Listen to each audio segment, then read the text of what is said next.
This is another lesson from the Yalak Study Notes Torah Commentary.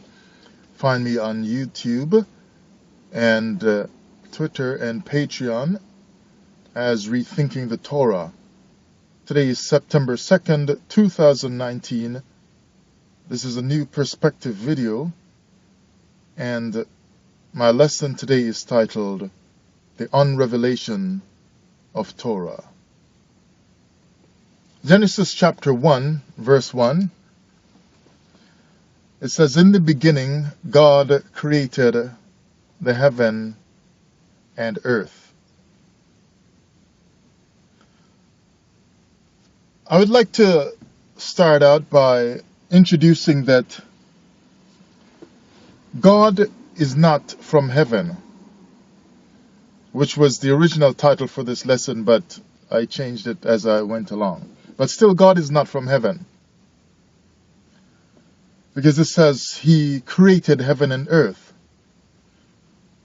But they try to tell you that God lives in heaven, even though the first time you actually quote-unquote see God in Genesis was in the Garden of Eden on earth.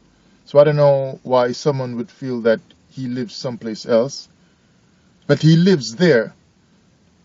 And He kicked out the man and the woman out of the home where we first saw them as well.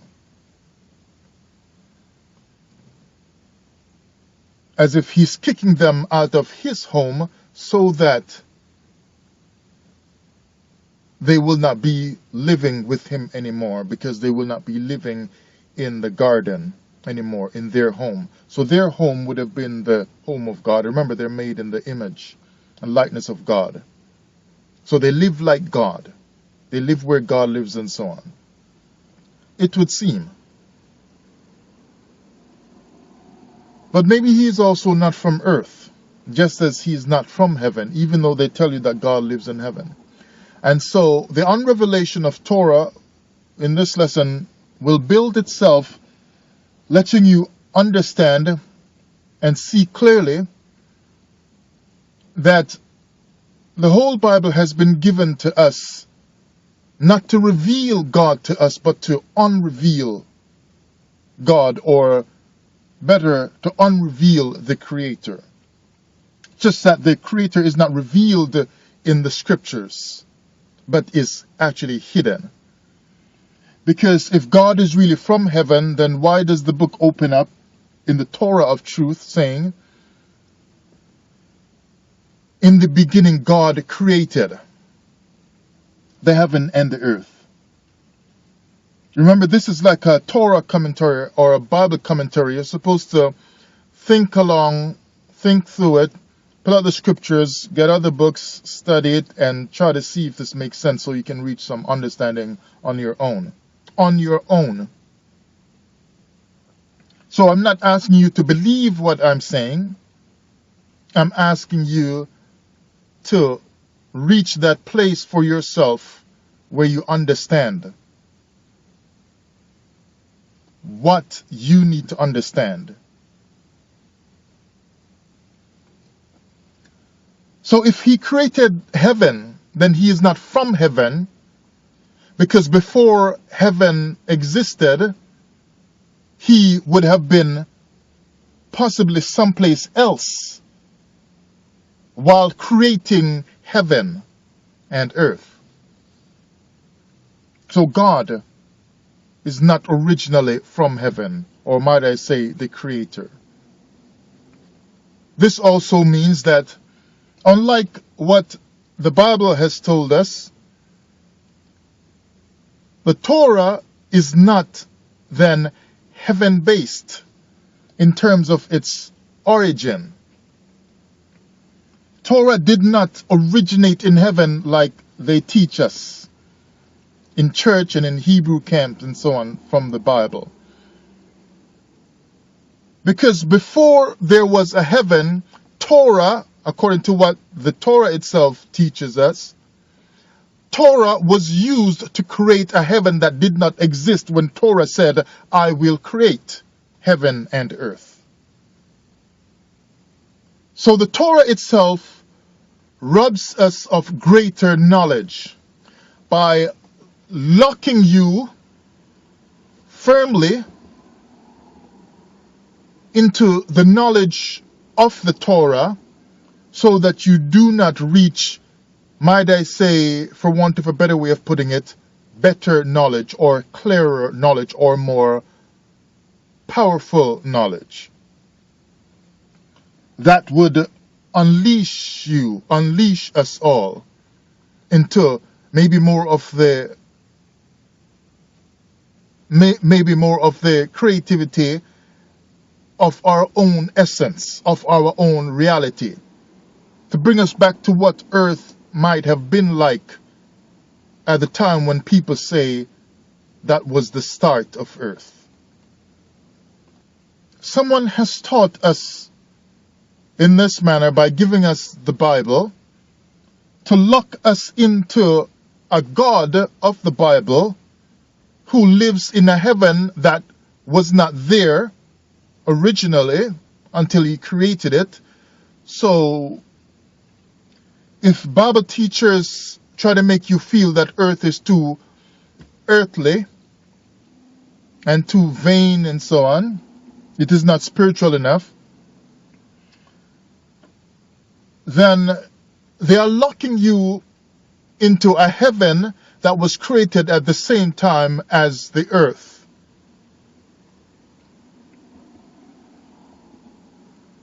And the two go together in certain ways, heaven and earth. So they are locking you into that kind of a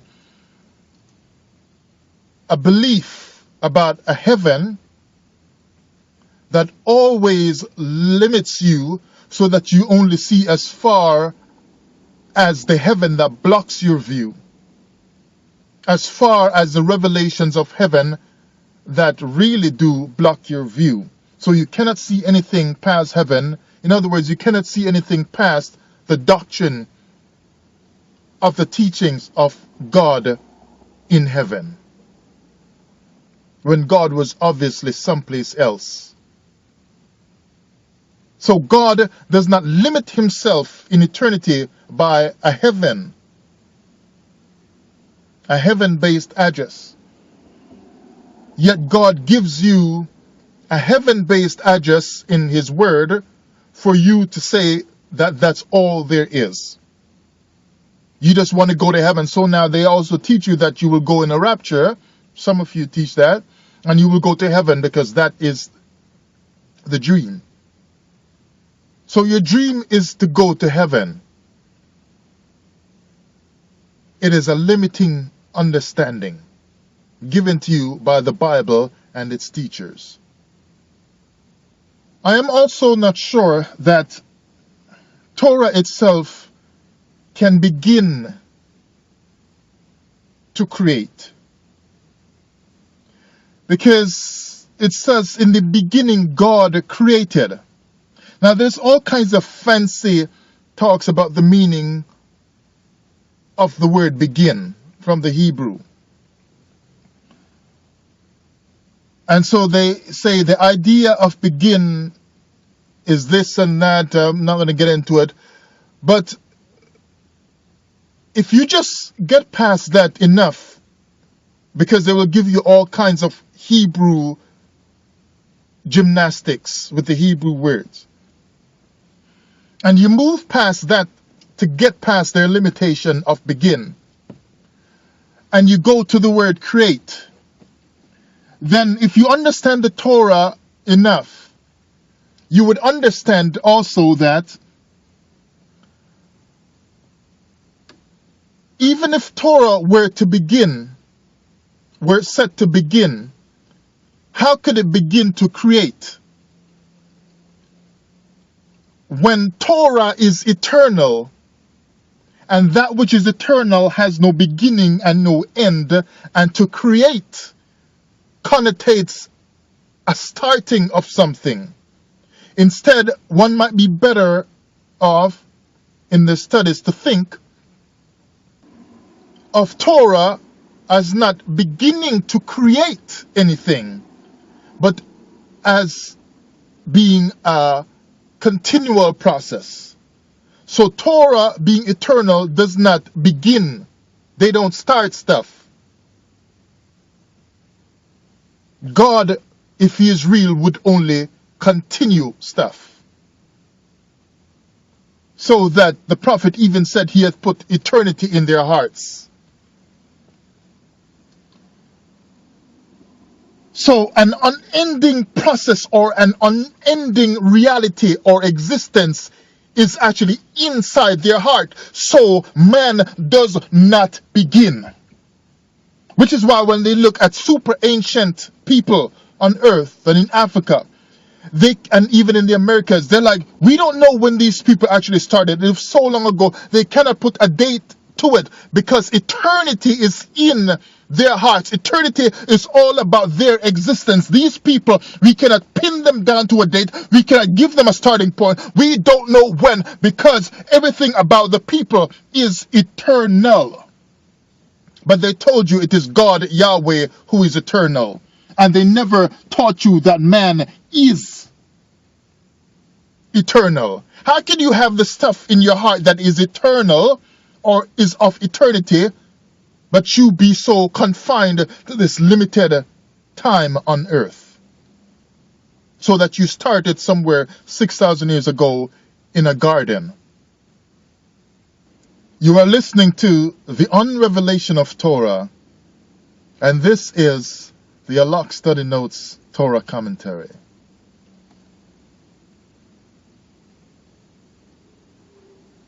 Let's read now from the Torah itself, Exodus chapter 13 and verse 9.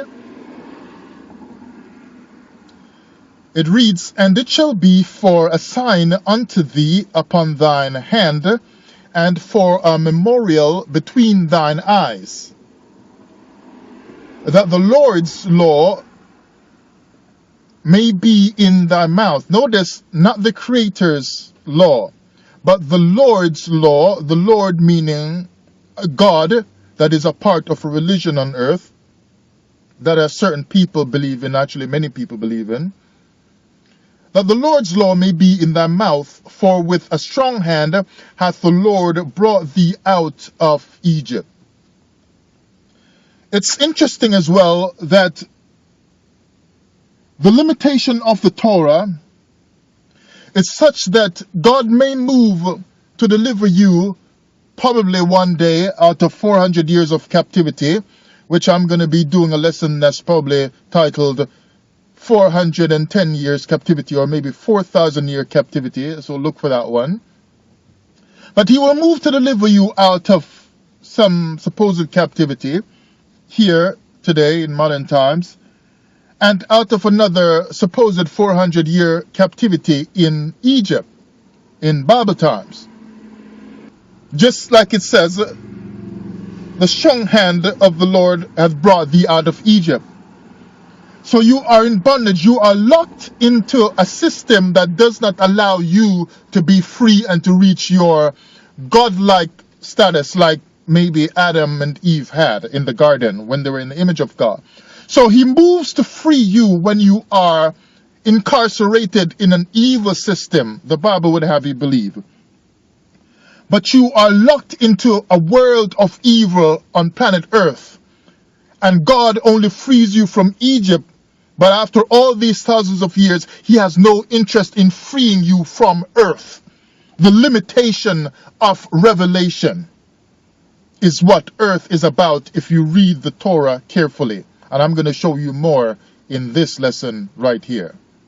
The Un-Revelation of Torah. So he says, with a strong hand, he has done this. Now let's look at the next one from the next chapter over. In Exodus chapter 12 and verse 49. It reads, one law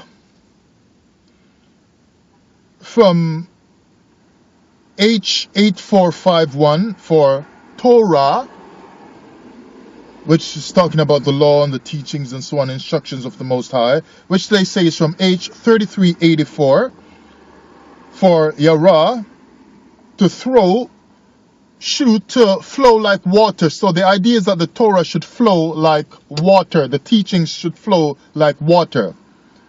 So if Torah is made from Yara, from that which should flow like water, the teaching should flow like water, then you understand that upon closer examination of to flow like water, Yara or Torah, that the very word Torah itself actually exposes the Torah of God. Keep listening. But it says, one law shall be to him that is homeborn, and unto the stranger that sojourneth among you. So this law now that should be flowing like water, that's the law that should be bound. It's going to bind you. It should be upon your hand and between your eyes and so on. So in one sense it flows, but in another sense it's static. It stays there. It's stationary. It's upon your hand and your eyes, so it's bound to you. It's locked into you. But that locking also restricts the flowing.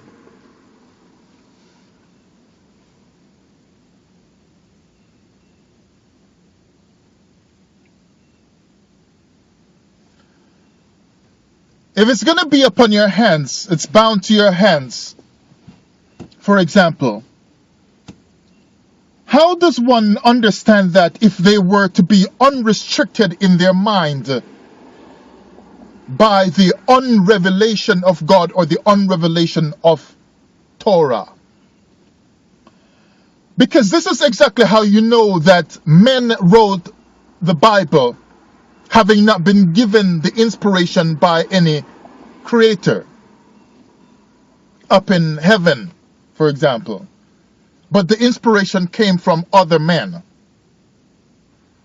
Because when Torah is supposed to free you, it restricts you. Notice if the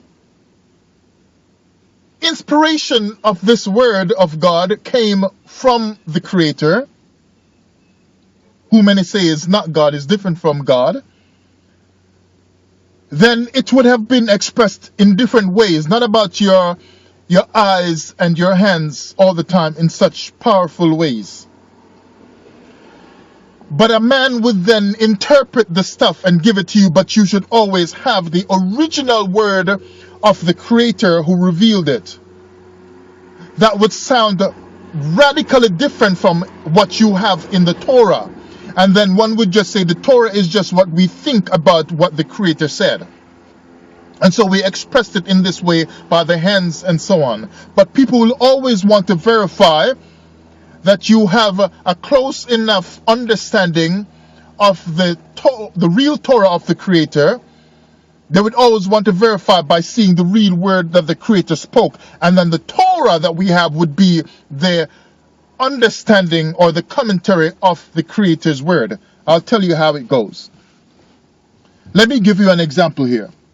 Because it's saying to you that the stuff is going to be flowing like water, which is stuff that we have on earth, water, and bind between your eyes and binding the stuff to your body, like they put stuff on their head and binding to your hands and sewing stuff on your garments and so on. All stuff that you can see that you have here on earth. Now, you never see these things, garments and flowing water and hands and feet and so on other planets. So let's say I was from Mars, for example, and it's very different from Earth. You have regular dirt here on Mars, where I'm from with my people. I've got something else that's not dirt on the ground. For example, it's just a story I'm making up here. You have cars here and a spaceship here that you build to try to go in the upper atmosphere of your Earth. But on Mars, we have some other type of moving vehicle that's not a spaceship, and it's not cars and so on, but so we can make the connection, I'll just say it's our own kind of spaceship, but it is different. And we don't even call it spaceship. But the moment I have to say spaceship, I'm trying to let you understand something. But you understand that when I am talking, in order to reveal what is not spaceship to you that you will call spaceship, if I am the creator on Mars, revealing myself to you, to reveal Mars to you and Mars culture, Mars lifestyle, and Mars reality, I would, if I'm telling you the truth and not deception, I would not tell you that we fly in spaceships on Mars and that we came to your Earth in a spaceship, because we do not use spaceships, we don't build them on Mars. So after I tell you the name of it, you would say, oh, that's like a spaceship, and I'd say, no, yeah, you can think of it like that. Because if I'm being accurate and telling you the truth as it is, so that you can get an understanding, a clear understanding of Mars, like God is only supposed to be giving you a clear understanding of his godness and a clear understanding of what the reality of Torah is, then God cannot give you the reality of Torah as being water or as being hands or as being eyes or of being foot. Because Torah is not about water, it is not about foot, it is not about eyes and hands. Torah would then only create those things to give you a world that you live in. But because God never lived in heaven, and because God doesn't live any place you know of, everything about him is so different to your world that for God to speak, he is speaking in ways that you do not understand. It is you, by your inspiration, who have to look into everything that God has said and say, how can I communicate this to people on earth that live beside me? So if God is going to free you from the limitations and confines of what earth is like he took them out of Egypt, if God is going to free you by his Torah revelation, he cannot free you with anything that is earthbound. He cannot free you with anything that is creation-based. It would have to be something that is not of creation. Because like I said, even heaven is created. So you can't go to heaven to look in a rapture, go to heaven, or like Elijah in chariots with horses and so on, to look for freedom. Because heaven is still a part of creation. Now they're trying to set up Space Command Center in the heavens, because heaven is still in the domain of man. Freedom is not going to be where man is, but only where God is. And where God was originally is not in heaven. So if God is going to reveal himself to you and reveal his Torah, he cannot free you by telling you to bind stuff on your hands. When everybody on earth is looking to reconnect with some primordial kind of reality and understanding, where they want to free themselves from the limitations of the human body.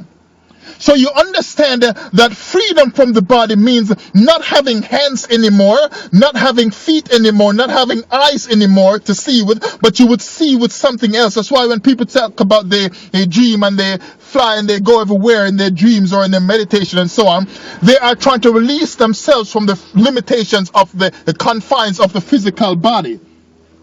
So that true freedom, even in just the regular minds of man, the thoughts of men, is about not having anything to do with hands, not having anything to do with a body, with feet, with eyes and so on. You want to see things in the so-called spirit world without the eyes that you have in your physical body, so that you see, know, understand without these eyes. So if Torah is going to free you, why does it want you to wrap stuff with your on your hands and bind stuff to your hands? It should get past hands, it should get past eyes, it should get past feet, it should get past the confines of the human body, because freedom is not in the body if one understands Torah properly, which is not confined or limited to heaven and earth. The Un-Revelation of Torah is what frees us. But we are so locked into the book that we cannot understand that freedom cannot possibly be on the pages of anything man has created. Oh, man.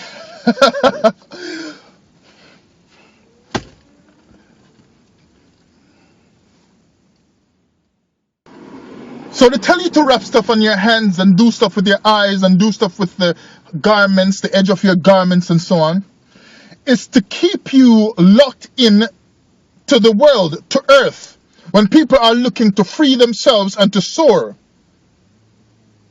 When people want the mind to be free so that they can free themselves from the limitations of the body, from the limitations of earth and so on. That's what people try to do a lot, who really get into the deepness of what life on earth is all about.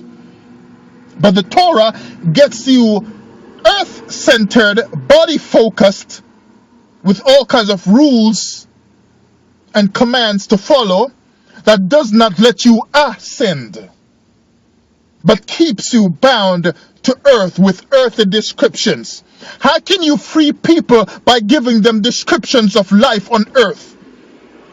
That's how you know God didn't give this book.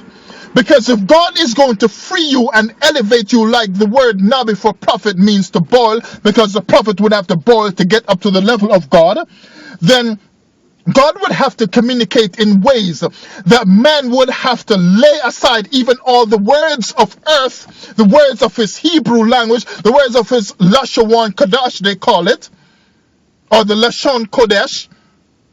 He has to be free of everything to be free of what earth is in order to get into the throes of godness or of the Creator. To be free of what binds us on earth. We cannot be bound by anything else that limits our thinking on earth. We have to be unrestricted to find the eternity that He has placed in our hearts. So if God is going to explain a Torah or reveal a Torah to man, He would have to speak in ways that a language cannot translate it. Because the real word of the Torah cannot be spoken. It can only be sensed. It can only be known. You can't write that. So anything else you write would have to be what someone feels about what they have experienced. And everybody might experience it different. So no one book is going to tell you what the Creator said. And remember how the Greeks destroyed a lot of the books of the ancient Egyptians? Maybe thousands and thousands of them. Because one book cannot reveal it all.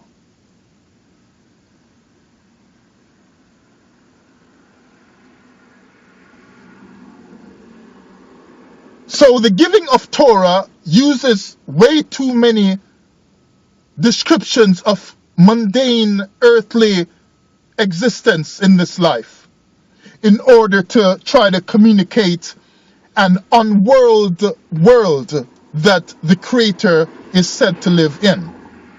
That is the limitation of the Torah. So in the Torah, the Creator is not revealing Himself to you, but rather God is unrevealing the Creator to you. It is a strategy to keep you earthbound with earth descriptions instead of the so-called God of the Scriptures giving you the real description of a world that does not exist here on earth, which is where He was when He created heaven and earth. He does not give that description in the Scriptures because He never spoke. The Creator never spoke. Or you would have all kinds of descriptions of a world that we just could not understand with the regular sight and vision that we see as we travel and move around. If the Creator spoke, to reveal truly what the world is that he came out of to, or stayed in, to reveal or to create heaven and earth. There will be all kinds of words used that we could not even write. Because who could pen the magic and mystery of such words that cannot be displayed with human characters on a paper? So if you've got a book, the Creator never gave it, because man could not invent characters for the revelation of God. This is the Un-Revelation of Torah. So this God of the scriptures, he's not revealing the Creator to you. He is unrevealing the Creator. A strategy, of course, to hide reality from you. Now in closing, understand that if through his Torah the Creator were ever to tell you about flowing waters and your hands and your eyes and your garments and so on, he's using all the imagery of earth and earthly things because he is keeping you bound to earth. That's what the Torah is doing. Notice as well that ancient wise people, like you hear of all these ancient wise men over in the East, and they still do it today. And many of us in the West are taking on that more and more. These ancient wise men, they do not search the Torah to find the answers. Why? Because they really understand they must search outside the book, because they are looking for answers. This is the Un-Revelation of Torah on the Yalak Emet channel and Rethinking the Torah, YouTube, Twitter, Patreon.